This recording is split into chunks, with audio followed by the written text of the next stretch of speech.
नमस्कार दोस्तों, सुभाष की बात में आपका स्वागत है। दरअसल आज हम जिस पर बात कर रहे हैं, पूरा देश कल उसको लेकर परेशान था। आज भी खबरें हैं, बहुत सारे एनालिसिस हो रहे हैं। दरअसल हमारे देश का जो बजट है, जो कि अंतरिम बजट है, और जो देश की वित्त मंत्री हैं सीतारमण, उनका ये छठवां जो है बजट था जो उन्होंने, निर्मला सीतारमण, उनका ये छठवां बजट था जो उन्होंने प्रस्तुत किया। इस बजट को लेकर तरह तरह की बातचीत है। पिछले कुछ दिनों से लोगों के बीच बजट एक आम चर्चा का विषय बना हुआ था।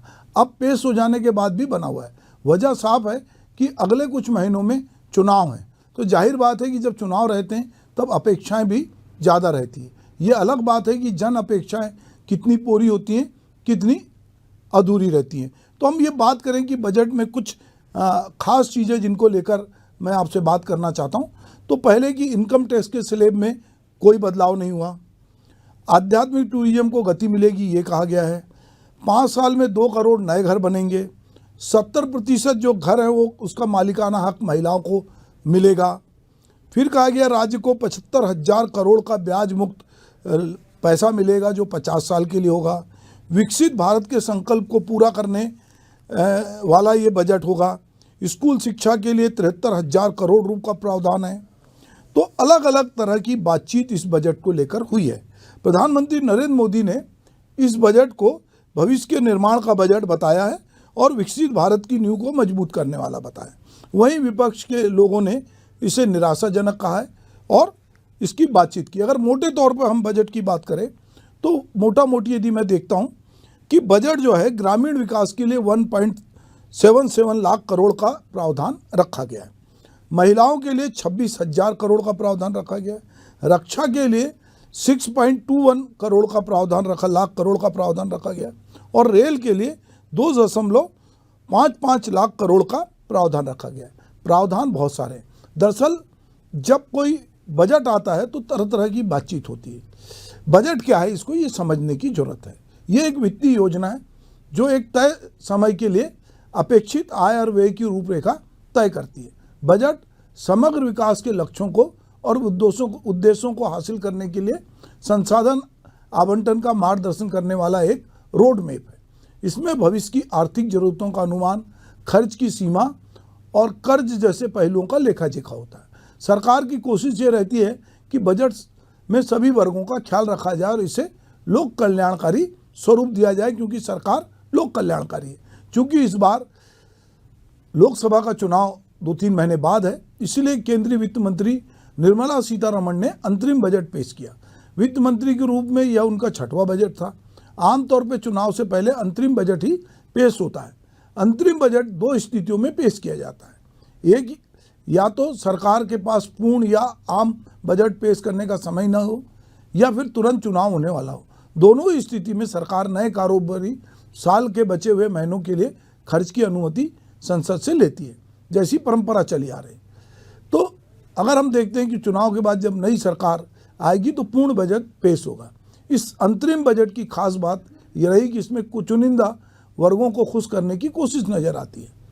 अपने 58 मिनट के भाषण में वित्त मंत्री निर्मला सीतारमण ने यह साफ कर दिया है कि सरकार का फोकस 4 जातियों पर है। ये 4 जातियाँ हैं: गरीब, महिलाएं, युवा और अन्नदाता यानी किसान। और प्रधानमंत्री नरेंद्र मोदी हर मंच से ये 4 जातियों की बात करते हैं, क्योंकि देश में जातिगत गणना की बात हो रही थी।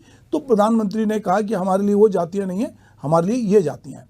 तो दरअसल टैक्स स्लैब में, जैसा मैंने कहा कि पहले, की कोई बदलाव नहीं है।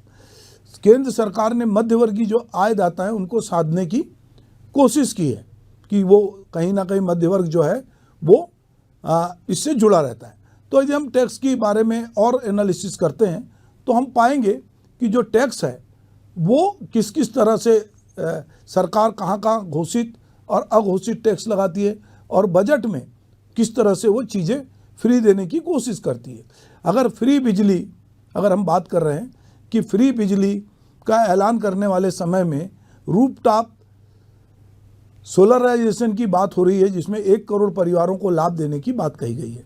वित्त मंत्री ने कहा है कि इससे हर महीने 300 यूनिट तक मुफ्त बिजली मिलेगी। उन्होंने इसके जरिए 15,000 से 18,000 रुपये तक की बचत होने का दावा किया है।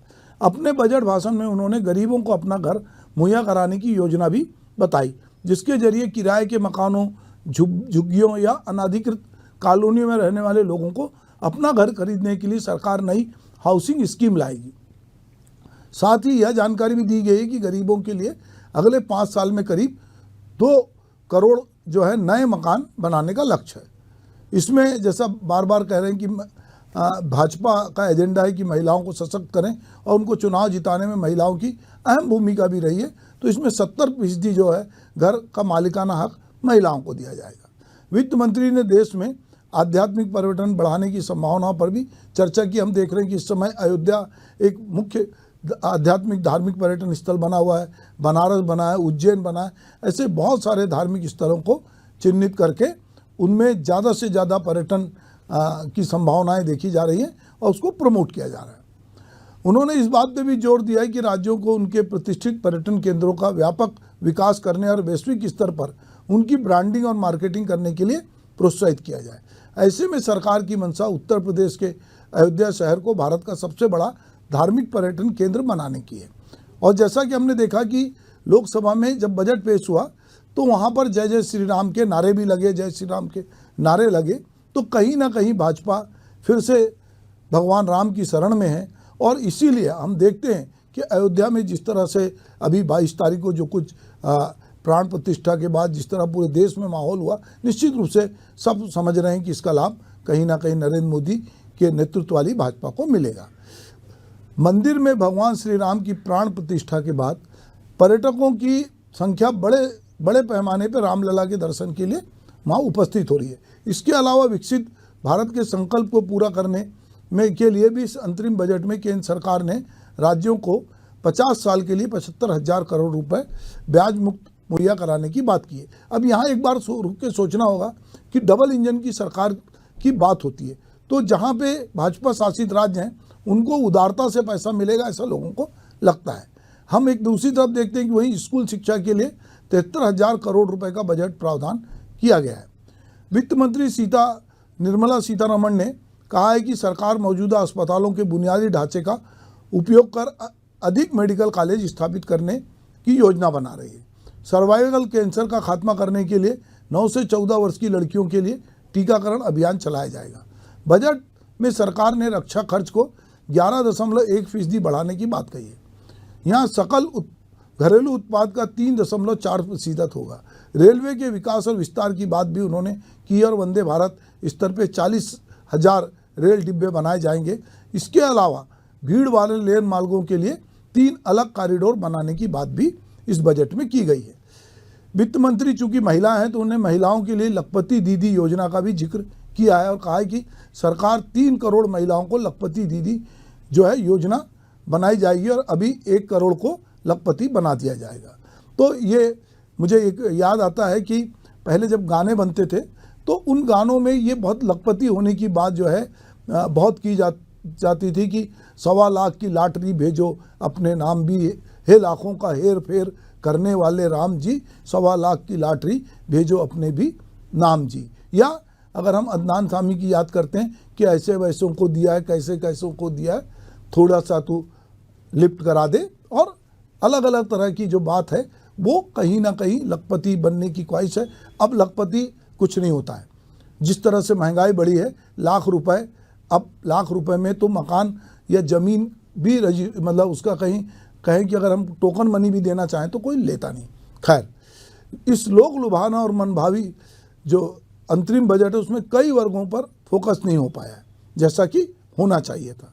वहीं केंद्र सरकार के कुल शुद्ध कर राजस्व में वैसी तेजी नहीं दिखी जैसी कि 2023 के बजट में अनुमान लगाया गया था। उस लिहाज से देखा जाए तो वैश्विक परिदृश्य पे कुछ ऐसे पहलू भी हैं जिन पर लगता है कि बजट का विचार के दौरान पूरी तरह से गौर नहीं किया गया। ये वाले समय में व्यय को नियंत्रित करने के लिए प्रतिबद्धता पे असर डाल सकते हैं। मसलन यूरिया सब्सिडी में चालू वित्त वर्ष के संशोधित अनुमानों की तुलना में अगले वर्ष 9% कमी आने के आसार हैं। पेट्रोलियम सब्सिडी हालांकि अब बहुत कम है लेकिन उसमें भी गिरावट आने की संभावना है। इसमें मध्य अवधि में तेल और गैस कीमतों को लेकर भी आशावादी रुख अपनाया गया है। पश्चिम एशिया में हालात ठीक नहीं है। ऐसे में तेल और गैस की कीमतों को लेकर भी बहुत आशावादी होना उचित नहीं है। इधर रक्षा बजट भी अल्पकालिक और दीर्घकालिक वैश्विक खतरों को जो है उससे अनजान नजर आता है। रक्षा के लिए आवंटन में काफ़ी कमी है, यानी बजट में कमी आना तय है। रक्षा क्षेत्र का पूंजीगत व्यय भले ही मामूली रूप से बढ़े, लेकिन यह स्पष्ट है कि सरकार को लंबी अवधि में अपने रुख को फिर से परीक्षण करना होगा ताकि सेना को जरूरी राशि मुहैया कराया जा सके। हम देखते हैं कि हमारे इधर के दिनों में हमारे पड़ोसी राष्ट्र, जिसमें चीन भी है और बाकी राष्ट्र, वो जिस तरह से हमारे संबंध बिगड़ रहे हैं या जिस तरह से हमको आंखें दिखा रहे हैं, तो कहीं ना कहीं रक्षा बजट में भी बढ़ोतरी की उम्मीद की जा रही थी। वेतन और ख़ास तौर पर पेंशन को बड़े पूंजीगत सुधारों के हिस्से पर काबिज नहीं होने दिया जा सकता, खास तौर पर जब कि सेना पर वास्तविक व्यय स्थिर हो या लगातार घट रहा हो। वहीं उच्च सब्सिडी वाली औद्योगिक नीति और वैश्विक रुझान को लेकर भारत ने कोई ठोस जवाब नहीं दिया। हालांकि कई उत्पादन संबंधित योजनाओं की घोषणा की गई है, जिनमें उभरती और अग्रणी प्रौद्योगिकी को भी शामिल किया गया है, जो भविष्य की वृद्धि और आर्थिक सुरक्षा के लिए अहम है।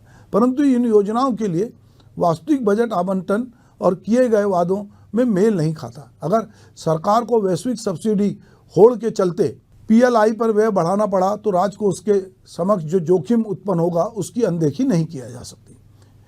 इस बजट पर देश के विभिन्न राजनीतिक दलों, शिक्षाविदों और शास्त्रियों की अलग अलग राय है। विपक्ष जहां इसे निराशावादी बजट बताते हुए कहता है कि इसमें मिडिल क्लास की उपेक्षा की गई है, वहीं सत्ता से जुड़े लोग इसे विकास को समर्पित बजट मान रहे हैं। कांग्रेस के नेता शशि थरूर और डॉक्टर चरणदास महंत ने जहां इस बजट को निराशाजनक और सरकार की विदाई वाला बता रहे हैं, वहीं प्रधानमंत्री नरेंद्र मोदी इसे भविष्य के निर्माण वाला बजट बता रहे हैं, जबकि उद्यमी इस बजट को लेकर मिली जुली राय व्यक्त कर रहे हैं। तो कुल मिला के यदि हम देखते हैं कि जो बजट जिस तरह से आया है उसको लेकर, जैसा मैं कहता हूं कि बहुत बजट चाहे घर का हो चाहे देश का हो, बजट को संतुलित होना चाहिए। हमारे पास जो फंड है, जो राशि है, हम उसको किस तरह से प्राथमिकता क्षेत्र में खर्च करेंगे, ये सरकार के स्तर पर भी तय होता है और घर के स्तर पर भी तय होता है। तो ऐसे में ये जो अंतरिम बजट आया है, जो चुनाव के पहले आया है, कुछ लोगों को लगता है कि ये बहुत अच्छा है और ये एक हद तक आवास के क्षेत्र में क्रांतिकारी है, महिलाओं के लिए बहुत सारी चीज़ें ला रहा है, महिलाओं के सशक्तिकरण की बात सोच रहा है, ग्रामीण क्षेत्र में विकास की बात सोच रहा है, मनरेगा के लिए भी इसमें प्रावधान किए गए। इस तरह की बात बजट के माध्यम से की जा रही है, पर कुछ लोगों को लगता है कि ये बजट उस तरह से नहीं है। पर हमेशा ऐसा होता है कि देश में जो कुछ हो रहा है, तो अगर सत्ता पक्ष उसको कुछ लेके आ रहा है तो विपक्ष उसकी आलोचना करेगा, और हमेशा ऐसा होता है कि बहुत निष्पक्ष रूप से लोग जो है प्रतिक्रिया नहीं देते। बहरहाल हम समझते हैं कि लोकसभा चुनाव नज़दीक है और ये जो बजट, अंतरिम बजट आया है, ये बजट कहीं ना कहीं देश के विकास में और 2 कदम देश को आगे ले जाएगा। नमस्कार।